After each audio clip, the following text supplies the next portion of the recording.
আসসালামু আলাইকুম রহমতুল্লাহি বারাকাতু।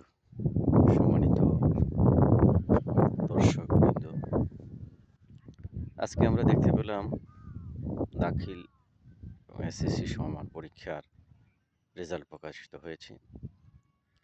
যারা উত্তীর্ণ হয়েছেন তাদের জন্য শুভকামনা, এবং যারা অনুত্তীর্ণ হয়েছেন অর্থাৎ যারা ফেল করেছেন তাদের জন্য শুভকামনা।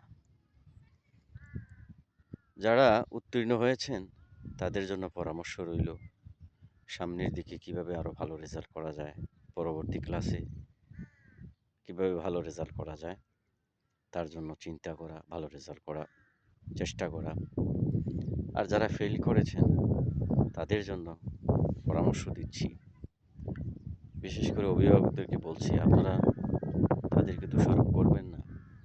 শিক্ষার্থীদেরকে বলছি আপনারা মন খারাপ করবেন না, আল্লাহর উপর ভরসা করে আগামী দিনের জন্য আবার চেষ্টা চালিয়ে যান।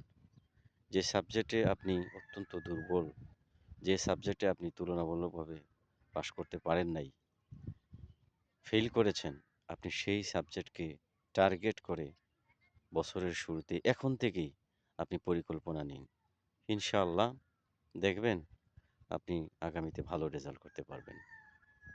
সর্বোচ্চ আল্লাহ সুবহানাহু ওয়া তাআলার সাহায্য কামনা করুন, পাঁচ ওয়াক্ত সালাত নিয়মিত আদায় করুন এবং আল্লাহর কাছে কায়মনে বাক্যে দোয়া করুন তিনি যেন আপনাকে সাহায্য এবং সহযোগিতা করেন।